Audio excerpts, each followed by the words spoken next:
format has spread and been fairly consistent. But yeah. It just seems ridiculous that in a sport the size of ours, with two concentrations of it being played... It's the rules within the rules that are different, though, aren't they? The basic premises of the game are the same. The scoring system's the same, the timing system's the same, the general ethos was the ball has to go backwards, you get up and play the ball. It's interpretations and the odd little thing like one place to start with a scrum on a 40-20 and another place to start with a tap. But it adds to accessibility for me as well. I'm more on the Collins point really. Right. Because unified rules is a big thing, and I agree. But what we need to do is just like you were sort of saying about what the NRL did with play of the ball. They just need to hammer it through. They've got full-time officials. Just hammer it through the off-season through those full-time officials going into every team's training thing and showing them this will be penalised. And the way you'd monitor it without having two referees, to me, is you've got two touch judges and a referee, right? Yeah. One touch judge is watching the 10-metre line. Another touch judge generally stays in line with a ruck. This is how, as far as I know, happens. Isn't it? I believe so, yeah. You see them forward passes and what have you. So that touch judge should start counting at the point the referee shouts held, and then put his flag up if it gets to 4 seconds. Yeah. As far as then the referee can decide who's at fault for it. If it's a attacking player holding someone in trying to win a penalty, give it against them. If it's a defending player trying to slow the ball down, give it against them. Yeah. It's so easy to solve, isn't it? And people talk about our game in negative ways now because rugby league fans just like to say the game's on its arse. The game is far better attended than it was for the 70s, 80s, 90s, so it's not on its arse. That's a notional idea of nonsense in my view, but there are definite fundamental flaws within the game. And it's not the league structure, it's not how many points you get for a win, it's none of that stuff. There's a lot of stuff we've talked about distribution of incomes and that sort of thing, but the thing that's bugged me most this year for entertainment value is rucks. Players trying to win penalties because they're so important because they're finding it hard to break down defences, and players giving away penalties or skirting that line, and referees being afraid to blow a shit ton of whistle, which because they'll be the ones who get it in the neck. So the final step, along with the officials going into players and talking to players and coaches and that sort of stuff, is talk to Sky and say, lads, give us the chance here to give shit ton penalties in the early weeks of the season, and you don't hammer us for it as referees, because hammer the players for it, because that's the way the narrative switches. That's it. There you go.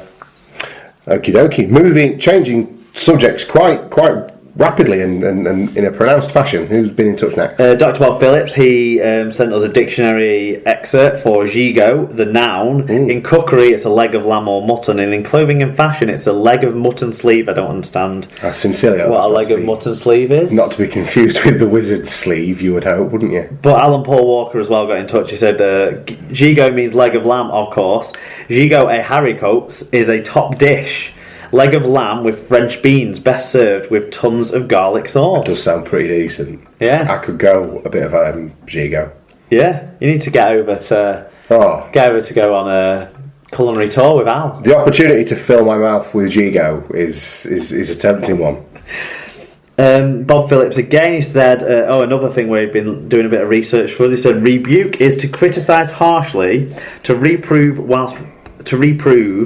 while rebuff is to refuse, to offer sudden or harsh resistance, to turn down or shut out. It took me ages to work out what Bob was going on about then, but towards the back end of last week, we talked about... It was me falling over my words, weren't it? And I wasn't sure which one to use. We but to be honest, I can't at that point, weren't we? I can't even remember what we were saying. Nor I, but it's good to see that people listen. It's quite reassuring to see people listen that deep into the show.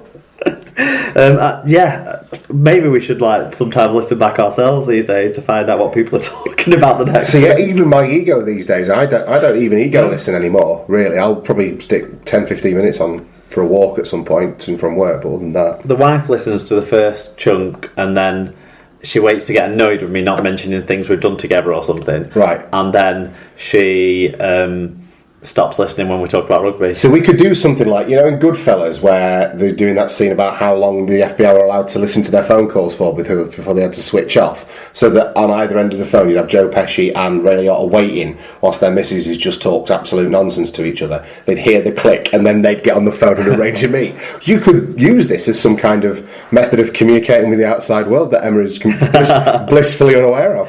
Elliot Wrench, he said, another superb episode. Listen in as Mark's blood pressure reaches new heights. I actually thought you were...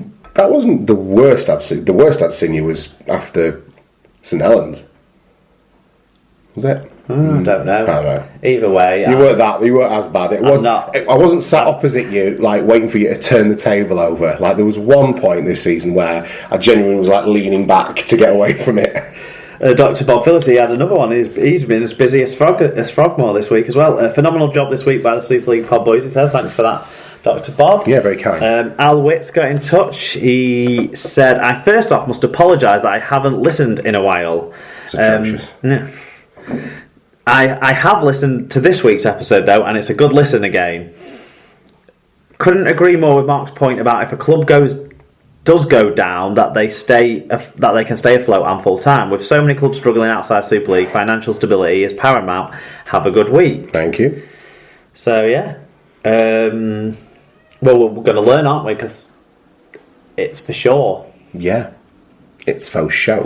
FC Wembley 16. That's at Langers38's latest name on Twitter. Yeah, mate. Said. Tamalolo avoids a ban after being charged with throwing eggs at cars. Ask SLP what is the most ridiculous reason for a ban. I really wrap my brains over this. I can't think of anything that kind of comes into the same area of that as just throwing eggs at a car. Jason Tamalolo is a man who's old enough to know better. It was a completely separate issue to... Yeah. It was an off-field issue. Yeah, he should be getting banned, should he? Yeah. I don't think it's quite... to get the NRL ethics committee involved or something. It's not quite humping a dog or... Yeah. It's just throwing eggs at a cat. It's ridiculous. It's laughable. I believe that Tamalolo and the other players who were all Holden Cup players or whatever, or backwater the squad players other than Tamalolo, have all paid towards the... resprays of these cars that may have been egged. Right. But there you go. I mean, obviously... He's an 8-year-old trapped in the body of a 20-year-old rugby player, then, isn't he? Obviously, lots of people have done stupid stuff. Yeah. I think nothing that's on this comedy. I couldn't think of anything comedy. It's like the Hopewhite finger up the bum thing, I suppose. Yeah. Is a bit of a ridiculous one, and that was in-game stuff that led to bans. Yeah.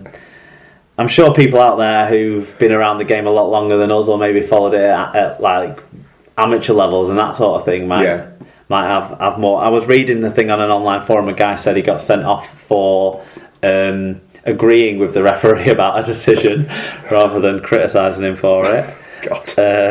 So obviously he did it in such a way that it seems sarcastic, I suppose. There you go.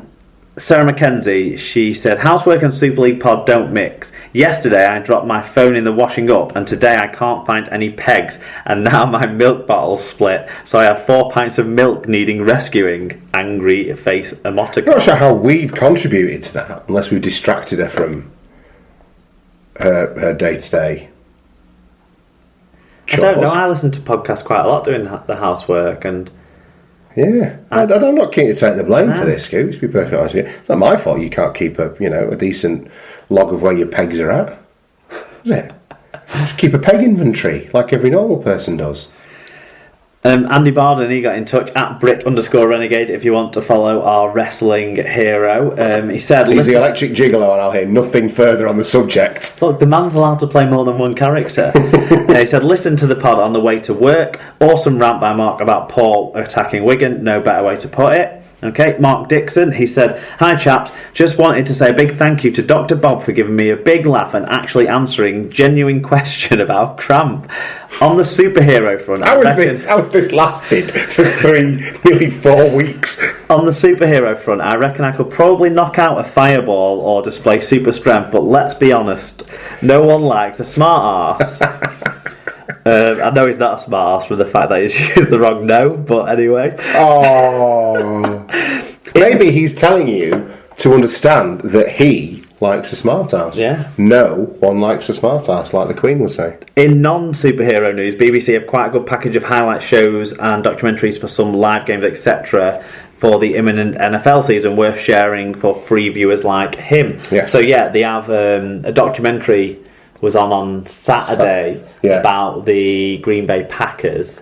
That was the Reggie Yates thing, wasn't it? Yeah, they did a radio documentary about the Green Bay Packers like a year or so ago. I don't know if it followed on from that. I didn't watch it, but yeah, they will be showing a review show every Saturday night after Match of the Day, I believe, and then they'll have the Wembley games, the International Series games played in London, because 2 are at Wembley and 1 is at Twickenham this year, so they'll be coming over the next 10 or 12 weeks, and then they'll show the Super Bowl as well. So yeah, you do get some good coverage on the BBC. They also will have games on 5 Live, and that's that sort of crack on the radio. Bit more about the NFL probably at the end of the show. Dom Hodgson at the Hodge, he says, stats question for Mark: how has attendance been this year compared to previous years? I know Wembley had declined, but what about Super League? So I had a look into my spreadsheets. This year's regular season was the best attended average attendance since 2012. There was over 9,000 this year for the first time since 2012. It was slightly up from 2015, which was just under the 9,000 average for the regular season. The Super 8s, though, are around 1,000 down on 2015. Of course, the loss of Leeds and the inclusion of Wakefield are explanatory factors for that. When you think, I mean, Huddersfield and Widnes are comparable in attendance. Widnes probably marginally better than Huddersfield, but if Huddersfield were doing well, I reckon their attendance would be about the same as Widnes's, to be honest, because it was last year.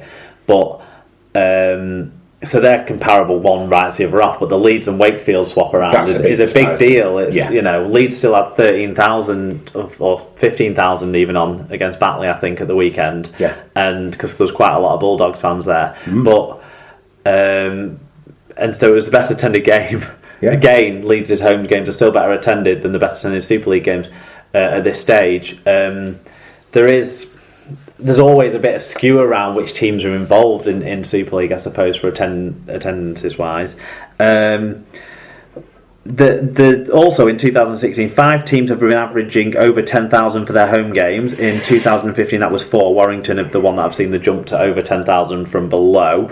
Magic Weekend famously had its record aggregate crowd in 2016 this year as well, albeit only a few hundred more than 2015. There's still signs of positive messages within there, but what I would look out for is Nigel Wood waiting till this time next year and defending the Super 8s as a massive success because of the attendances will have risen, but that'll be because Leeds will be in there again, and we'll see what happens with that. It's going to give them the opportunity to really hammer home the growth of the sport, but it's to be more honest, of a statistical anomaly.